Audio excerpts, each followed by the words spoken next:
Good morning Hindi medium और English medium के student. आज हम संस्कृत में चतुर्थः पाठः नीतिश्लोकः पढ़ेंगे। तृतीय पाठः हम कंप्लीट कर चुके हैं, पूरा हो चुका है हमारा, जो था गणतंत्र दिवसः। इसके प्रश्न उत्तर और इस पाठ की वीडियो के माध्यम से मैंने आपको इसका अर्थ भी बता चुकी हूँ और साथ में हम पूरी एक्सरसाइज कर चुके हैं। अब हम आज पढ़ेंगे नीति श्लोकः। नीति मतलब अच्छी बातें, नीतिगत बातें, और वो किसके माध्यम से बताई गई है? इसमें श्लोक के माध्यम से। सबसे पहले हम देखेंगे नीति श्लोकेषु नीतिः भवति। जो नीति श्लोक होते हैं वो किस में होते हैं? नीति में होते हैं।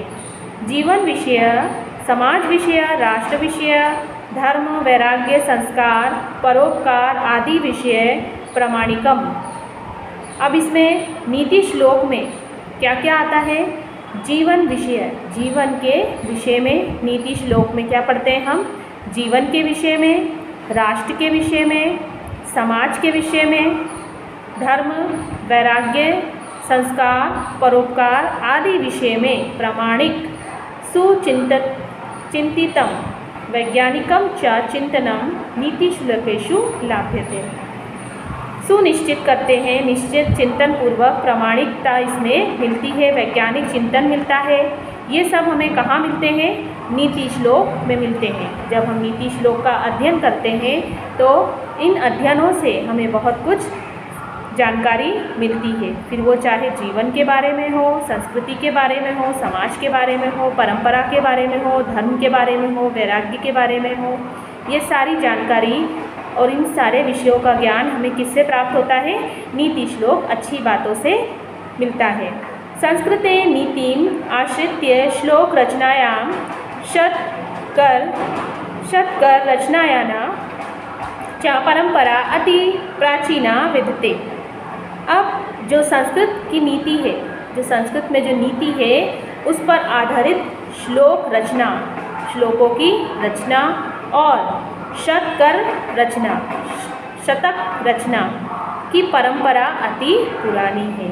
ये संस्कृत भाषा बहुत प्राचीन भाषा है और इसमें श्लोकों के माध्यम से ज्ञान प्रदान करने की जो नीति है वो बहुत ही अति प्राचीन है, बहुत ही पुरानी है।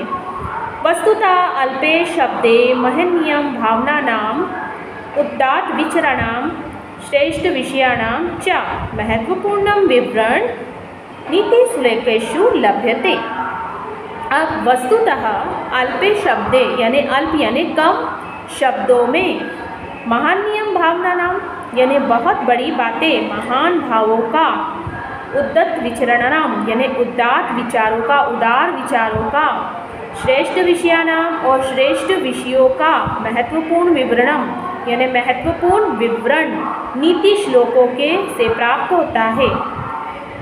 कहने का क्या तात्पर्य है कि वस्तुतः अल्प शब्दों में, बहुत ही कम शब्दों में महान भावों का, उदात्त यानी बहुत बड़े बड़े विचारों का, उदार विचारों का, श्रेष्ठ विषयों का महत्वपूर्ण विवरण नीति श्लोक में किया जाता है और नीति श्लोक के माध्यम से हम तक क्या किया जाता है? पहुंचाया जाता है। जब हम नीति श्लोक पढ़ते हैं तो उसके अर्थ को जब जानते हैं, वैसे तो ये संस्कृत भाषा में है, लेकिन जब हम इसके हिंदी अर्थ जानेंगे तो हमें पता चलेगा कि हमें इन श्लोकों से बहुत सारी जानकारी, बहुत सारे विषयों के बारे में, रीतियों के बारे में, परंपराओं के बारे में हमें जानकारी मिलती है। तो इसमें सबसे जो पहला श्लोक है वो हम पढ़ेंगे। अर्थागमो नित्यं रोगिता च प्रिया च भार्या प्रियवादिनी च वयश्च पुत्रो अर्थकारी च विद्या षड् जीवलोकस्य सुखानि राजन्। अर्थगमो नित्यं रोगिता, अर्थगमो नित्यम रोगिता च प्रिया भार्या प्रियवादिनी च। तो यहाँ पर इस श्लोक में कहा गया है कि हे राजन, राजा को बोला गया है कि हे राजन, धन की प्राप्ति, अर्थ मतलब धन की प्राप्ति, अर्थकारी यानी धन संग्रह करने वाली, और वश्य यानी आज्ञापालक, आरोग्यता यानी निरोगता, तो धन की प्राप्ति, नित्य निरोग करना, आज्ञाकारी सेवक, प्रिय वचन बोलने वाली पत्नी, भार्या जिसको कहा जाता है, पुत्रो अर्थ करी और आज्ञाकारी पुत्र, और विद्या षड, धन संग्रह वाली विद्या, धन संग्रह करने वाली विद्या। ये 6 जीवलोकस्य सुखानी राजन, यानी ये 6 संसारी प्राणियों के लिए सुख रूपी है। तो अर्थ क्या होगा इसका? क्या अर्थ होगा इसका? हे राजन, धन की प्राप्ति, नित्य निरोग करना, आज्ञाकारी सेवक, प्रिय वचन बोलने वाली पत्नी, आज्ञाकारी पुत्र, धन संग्रह करने वाली विद्या, ये 6 संसारी प्राणियों के लिए सुख रूपी है। अगर ये 6 चीज़ें किसी व्यक्ति को मिल जाए तो वो सबसे सुखकारी, सबसे सुखी व्यक्ति कहलाएगा। अगला जो श्लोक है वो क्या है?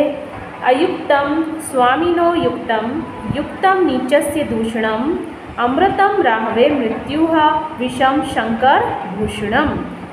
अयुक्तम स्वामिनो, स्वामिनो यानी स्वामी कौन? मालिक, समर्थ जन का। युक्तिम यानी उचित वस्तु या उपयोगी वस्तु, युक्तम जिसे कहेंगे। नीचस्य यानी नीच व्यक्तियों के लिए, दूषणम बुराई करने वाले, अमृतम यानी अमृत से रहने वाले मृत्यु तक, विषम यानी जहर भी शंकर जी के लिए भूषण रूप है। अर्थात कहने का क्या तात्पर्य है? इस श्लोक का क्या अर्थ है? कि मालिक का अनुचित भी उचित है। जो स्वामी है, मालिक है, उसका अनुचित भी क्या होगा? उचित होगा। नीच व्यक्तियों के लिए बुराई भी उचित है, और जो नीच व्यक्ति है, बुरे व्यक्ति है, उनके लिए बुराई करना भी उचित माना जाता है। उनके लिए बुराई भी क्या है? उचित है। रोगी के लिए अमृत भी मृत्युकारी है। अगर कोई व्यक्ति रोगी है और ज़्यादा गंभीर रोग से पीड़ित है तो उसके लिए अमृत भी क्या होगा? मृत्यु के समान होगा, अमृतकारी मतलब मृत्युकारी होगा अमृत भी। जिस प्रकार से विष भी शंकर जी के लिए भूषण रूप है, यानी शंकर जी ने जो विष पिया है वो उनके लिए भूषण आभूषण के समान है।